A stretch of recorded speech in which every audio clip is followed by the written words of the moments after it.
Yeah. Hey, everybody. Welcome back to another episode of the HomeRecordingMadeEasy.com podcast. My name is David Vignola. This is episode 31, and this week we're going to talk about 6 tips to know when your mix is actually finished. Us home recording musicians and aspiring audio engineers can spend forever tweaking a mix and tweaking a mix and tweaking a mix. And do you know when it's done? How do you know when it's done? What things should I be looking out for, Dave, to know when my mix is finished? Well, we're going to talk about it this week, and I'm going to give you 6 tips. So before we get started, make sure that you like, subscribe, share, and leave a 5-star review on this podcast if it's helpful to you in any way. And stick around to the end of the episode because I'm going to give you a couple of free gifts as always. So now let's talk about 6 tips to knowing when your mix is finished right here on the HomeRecordingMadeEasy.com podcast.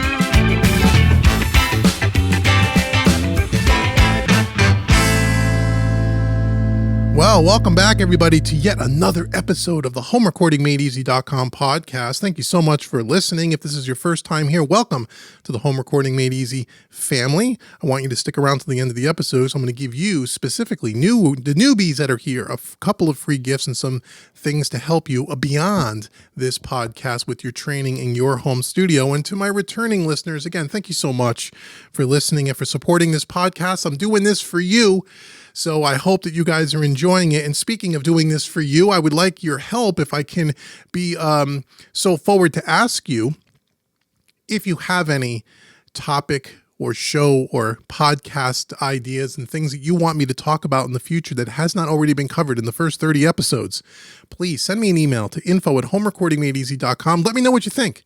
Let me know what you think of the podcast. Let me know what I'm leaving out, if anything. I want to tailor this content to you to help you. Okay, this is a free podcast. I don't make any money from this. I'm doing this really to help. And in order for me to help you the most effectively, I need to know what you guys think. So I've been asking for this feedback for the last 5 or 6 weeks now. I hope you guys continue to do that because I really do want to help you. And I'm willing to cover and talk about anything that's home studio related, gear, anything, the home studio business, how to make money, how to mix for clients, how to get better productions, whatever your struggles are, I want to try to help. So please send me that email. Also, make sure you like, subscribe, share. It's very important that you do that. Helps me out tremendously. The more eyeballs and earballs that are on this podcast, the more I can continue to do and to help you. Okay, so now that all that housekeeping is out of the way, let's talk about how do we know when our mix is finished. Well, that is something that is, everyone struggles with, especially in the digital world, in the home studio environment. And we'll talk about, well, why is that? Why is it different today than it was maybe 30 years ago when we worked in an analog studio? Well, we'll talk about that through these 6 tips that I'm going to give you. But it's something that, you can spend forever tweaking a mix over and over and over and over again. And you're always tweaking and you're never happy. So how do you know when to stop? How do you know when it's done and you move on to the next project? Let's talk about that. So tip number 1, the way I know when my mix is finished, one of the ways that I know is when I listen to the mix with a fresh set of ears and I don't immediately hear something that needs to be changed. I know the mix is done. So let me expand on that a little. So when I do a mix for a client, I always build in an additional 24 hours to listen with a fresh set of ears before I send them what I would consider my final mix. That's hugely important. So even if you're not mixing for clients and you're just mixing your own music, come back after you think you're done the next day. Give it a full 24 hours. Come down to your studio with a fresh set of ears, pop on the mix, listen to it from start to finish. Don't touch anything. Don't touch the mouse, the keyboard, the surface control. Preferably physically turn off your screen, your monitor, so you're not looking at the plugins and stuff, and just listen. If I don't hear something right away that jumps out at me, then I know the mix is done, or it's done. It's real close to done. Okay. Usually your first impressions, your gut instinct on that fresh listen will tell you what needs to be tweaked. And as you hear things, if you hear things, jot them down. Okay. So listen with a fresh set of ears. And if you don't immediately hear something, you go, no, that sounds pretty good. Stop. Don't convince yourself something needs to be changed. You should know by the time the first chorus is over, and again, I'm making a general statement, you hear the intro, the verse, the first chorus. What comes after the first chorus? Probably another verse and another chorus, right? So at the end of that first chorus, if you don't hear anything that said that, and that's what, about a minute, minute and a half, in that first minute and a half, if you don't hear any glaring issues, your mix is pretty much done. Now, I know when you get to the bridge and parts of the song, maybe some other elements come in and you need to listen to that, but I'm talking about the first impression when you hear it is usually the right impression, okay? Keep that in mind. Listen with a fresh set of ears. If you don't hear anything immediately, you know you're pretty close to done. That's my first thing. My second tip and how I know my mix is finished is when I find myself during that listen, if I'm moving to the music, kind of bobbing my head, kind of dancing around a little bit, and I'm getting a kind of a vibe, and I find myself enjoying the music more than thinking of it from a technical aspect, I know the mix is done. If I'm bopping my head and I'm grooving to the music and I'm feeling it, I'm not thinking as much, I'm feeling the music, I'm having a good time listening to it, I know the mix is done. Okay, so that's another indicator. When you think you're listening from a technical standpoint, like in tip number 1, but you find yourself not listening, you find yourself grooving. Okay, if it's moving you like that, it's going to move other people like that as well. So that's another thing to keep in mind. Okay, so again, all these tips, you don't have to hit every one of them. These are indicators. They're not the end all be all, but they're indicators. Okay, so that's tip number 2. Tip number 3, when my mix sounds very close to the sonic characteristics of the reference track that I'm using. Reference tracks are huge. I say it all the time. I've said it in at least 2 other previous episodes of the podcast. I talk about it in almost every single one of my courses at Home Recording Made Easy. If you're a member of mixingmadeeasy.net, every month we mix a new song together. And you know that I say reference tracks over and over and over and over again. Reference tracks are a roadmap. So if you are mixing a modern country song, you should be mixing using a reference track of a modern country song that you're trying to kind of emulate the sonic characteristics of that song.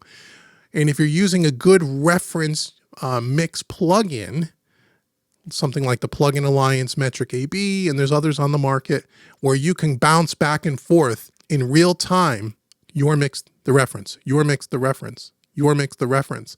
And from a sonic characteristic standpoint, it sounds pretty damn close. Your mix is just about done. If their vocal and your vocal are sitting in the same place, it's just about done. Okay, that's huge for me. That's a big one. The reference tracks are your guides. It's not meant to copy it exactly, although that's a great exercise, and we'll talk about that in another podcast. That's a wonderful exercise to get better at mixing, is trying to copy somebody else's mix, which is not typically what we use reference tracks for, but it's a great exercise to do. When you can get your mix to sound pretty darn identical to the commercial release, especially if it's the same song, you know you got a mix that's done. Okay? That's tip number 3. Tip number 4, when I check my mix in at least 3 monitoring systems that I hear the elements clearly, no element is buried in the mix, I know the mix is done. And I said at least 3. What does that mean? That could mean your studio monitors, a secondary set of monitors, headphones, there's 3. It could mean your monitors, the car, a set of earbuds, that's 3. Or as many as you can get into, but I check them in at least 3. I've talked about this on previous episodes as well. I check my mix on my near field monitors. I check them also on a secondary set of monitors. I use the Avitone Mix Cubes, which are they're like 5 1/4 inch speakers, very crappy sounding, very mid-range heavy, not pleasant to listen to, very ear fatiguing when you listen for more than 15 minutes at a time. If my mix sounds good on those speakers, I know it's going to sound good everywhere. And I also check them on my headphones, and I have 2 sets of headphones, and I'll check them on earbuds. So I listen to at least 3. And when I know the mix sounds balanced, I can hear all the elements, meaning all the different instruments, and I can hear everything clearly, and there's not anything that disappears in the mix and gets buried, or nothing that's way too loud, then I know the mix is going to translate into almost every sound system. And that has worked for me. I can't tell you since I added the Avitones, which is about a year and a half ago, I added the Avitones to my setup. It was the best $500 I ever spent, because ever since I've been using that as a checkpoint, when I send mixes to clients, I almost never now get revisions. Maybe a tiny tweak here or there. And it's usually something like there's a little too much reverb on the vocal, or there's not enough reverb on the vocal. That's a personal taste thing. But 99% of the mixes that go out, first mix, first revision, it's 99% of the way there. And I've had that with several clients over the years since I've done that, because I'm checking on speaker systems that translate well. I don't need any longer to run to my car with the mix. I have my monitoring system set up in a way that I know that if it sounds good on my headphones, if it sounds good on my Avitone mix cubes, and if it sounds good on my near fields, which are Focal Solo B6s, and I also, at the same time that I added the Avitones, I added the subwoofer, the Focal subwoofer to that system, and I turned it on just a smidgen. That's a unit measure, by the way, just a smidgen, just to fill in the bottom end so it's not boomy, just to get the low end and to get the near fields working more efficiently in the mid range. My room is acoustically treated and all that stuff. I don't have revisions. So check your mix on at least 3 monitoring systems. When you can and you can hear everything clearly and there's nothing buried in the mix, that's another way to know your mix is almost done. Okay, or it's done. Okay, number 5. Here's an obvious one. When the client is happy and says it's done. So this goes for people that mix for clients, like I just said myself. Man, mixing is very subjective. And when you get to the point where your mix sounds really good, it's all about the little nuance at that point, where you're going to get a client that's going to say, oh, can I put a little more reverb on the vocal? Or, you know what, you're dealing with the guitar player of the band and the guitar's just needs to be a little bit louder because he's the guitar player and he wants it to be louder than everybody else in the mix. Because then at the end of the day, when you're mixing for clients and you're mixing for money, the client has the final say. So your job is to get it as close as possible before you send it to the client, so the revisions are less or almost non-existent. Like in my case, they're hiring me for a reason, to trust my judgment. And if you use reference tracks and you do the work on the front end, the client's going to be happy with the mix. But if the client says it's done, it's done. Okay? Even if you have a couple of small decisions that you don't like, if they're paying you, there's the deal. But if you do everything else that I said above this tip, you'll be okay as far as that goes. They're not going to want to radically change your mix if you're doing it right in the first place. Okay, so that's tip number 5. And lastly, tip number 6. Here's a big one. And I probably should have said this first, but it doesn't really matter. These are in no particular order. You need to give yourself a deadline. And when that deadline arrives, it's done. Limitations are a great thing. What I said at the top of this episode is that we could tweak things to death. You're in your home studio, you have digital, you have an unlimited amount of resources and plugins and things at your disposal. If you don't give yourself a deadline, and especially if you're mixing your own music, which is a whole debate on that, and I think I've talked about that in an early episode of this podcast. But if you're mixing your own music, you're never going to be happy. And so you could tweak this thing forever. So give yourself a deadline, a reasonable deadline, right? Depending on the size of the session, depending on the style of music, how long should it take? And to be honest with you, it shouldn't take weeks. It should take a few days at most. Most sessions that I mix for clients that are anywhere from 24 to say 45 tracks or so, popular music that's recorded well, right? That doesn't have a ton of editing and stuff to be done. I usually give myself about a day and a half to mix a song. What's that? Maybe 12 hours? And that's with taking breaks and everything else start to finish. And then I build another day in for that fresh set of ears test. So a couple of days. So if a client sends me something on a Monday and I'm going to start it on Monday morning, by Wednesday, I send them a final mix. What my first revision is, which typically ends up being the final with a couple of minor tweaks, as I mentioned. So give yourself a deadline. And when you're mixing it, and because you're just going to say, you know what, it's done. It's done for now. I did everything that Dave said, tips 1 through 4. I'm close. It's done. I need to move on. Because if not, you'll stay there forever. You'll tweak it and tweak it and tweak it and tweak it and tweak it and tweak it. and tweak it some more, and you'll make it worse. You'll make it worse. Okay, so limitations are a great thing. Okay, and then I want to give you, this is like this is not like a bonus tip, number 7. It's kind of a question, but something to think about. Is the mix ever really done? What does that really mean? If you're mixing music and you come back to that mix a year later, you will always find something you want to change. It's kind of a moving target, especially if you're in the process of learning the craft and getting better at what you do. Your mix today, if you're continuing your training, your investment in your craft and or your passion for mixing music, a year from now, your mixes ought to be better than what's done today. If it's not, then something's wrong, right? Then you haven't grown as a mixer. So you'll go back to that mix a year from now and you'll say, wow, what was I thinking? We all do that. It's totally normal. So because it's a moving target and because mixing is subjective, once you get to a minimum quality level, right? And then everything above that is kind of subjective. Do you like the vocal this loud or this loud? Or should the guitar be panned full left and right or halfway left and right? Those kinds of things. Once you got into that point, it's all subjective and it's a moving target. So that's why the deadlines are important, because you'll spend forever mixing something and tweaking something. And you're going to come back a year from now and you're going to say, I could have done a better job on A, B, or C. That is completely normal. So if that has already happened to you and you don't understand why, I just can't get this, it's not perfect. It will never be perfect. Here's an exercise for you. Whatever style of music that you enjoy listening to, pick your top 3 favorite artists or bands and the top 3 songs that you enjoy by them. Put them in a iTunes or a Spotify playlist. Listen to them from an engineering's perspective, not from a fan's perspective, groove into the guitar riff or whatever. I mean an engineering's perspective.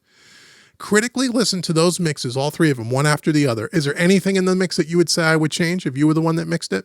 I'll bet there is. I'll bet you there is. You're either going to say the vocal's not loud enough, the guitar solo's not loud enough, or, I don't like that, I'm not crazy about the snare drum tone, or the cymbals are a little, maybe not splashy enough, or, whatever. You will find something, guaranteed. Doesn't mean the mix isn't wonderful. It could be a platinum selling record that sold millions and millions of copies all over the world, but there might be something that you might want to change. Try that if you've never tried that before. Listening to music as a fan and as the average music listening public, who are the people that are going to consume most of your mixes in the end anyway, as compared to an engineer and a geeky engineer like you and I, is different. We listen with a different set of ears. We listen from a different perspective, and sometimes it's hard to listen to it as a fan. But if you take those songs that you love and enjoy, that you know inside and out, and you listen to it from an engineering point of view, I'll bet you'll find something you can change in every one of those mixes just to make it a little bit better, a little bit more your taste. That's what I mean. It's subjective and it's a moving target. Okay? So I hope if you employ one or all 6 of these tips, you'll know when your mix is finished and you won't over mix. Okay? So if you missed one of the tips or you forgot, I hope you wrote them down. If not, rewind the episode and listen to it again. Okay? So make sure you know when your mix is finished. Okay, it's so important. It's so important. And realize that what you've done today will not be your best mix 6 months from now or even a year from now. Trust me when I tell you, that is absolutely the case if you're really working at getting better at mixing. Okay, so I hope you found this episode helpful to you in some way. Now, like I said at the beginning of the episode, I want to give you a couple of free gifts. So if you're new here, especially, welcome to our family. I appreciate your support more than you know. And if you just stumbled upon this podcast or you found me on YouTube and you're new to my content, I encourage you and would invite you to go to homerecordingmadeeasy.com. All the links will be in the description box with the show notes below.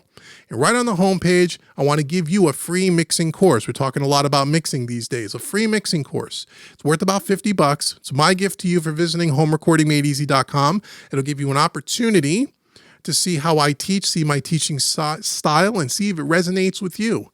And if it does, and you say, you know what, I like Dave's teaching style. I can learn from him. I enjoy his type of teaching. Then that's great. Maybe you want to browse some of the other courses that are on my website on the training page of Home Recording Made Easy. And if you find a course or 2 or 3 that you want to pick up, I want to give you a discount. I want to give you a coupon code that you can use at checkout. That coupon code is podcast30.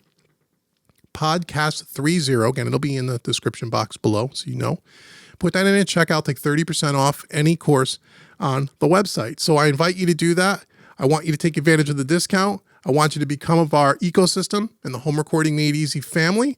We have training on recording, mixing, mastering, EQ compression, you name it, we do it. Studio gear, plugins, reviews. Make sure you're also subscribed to the YouTube channel. Make sure you're subscribed to me on Facebook or follow me on Facebook, Instagram, and Twitter, because I'm always posting content up there. I have 2 to 3 new pieces of content that come out every single week, and I want you to consume it because it's all absolutely free, no charge. Okay? So enjoy the content. Make sure you subscribe, like, and share. I really do appreciate your support. And until next week's podcast episode, I've been Dave with HomeRecordingMadeEasy.com. Again, all the links will be in the description box below, and I'll talk to you guys soon. Take care, everybody.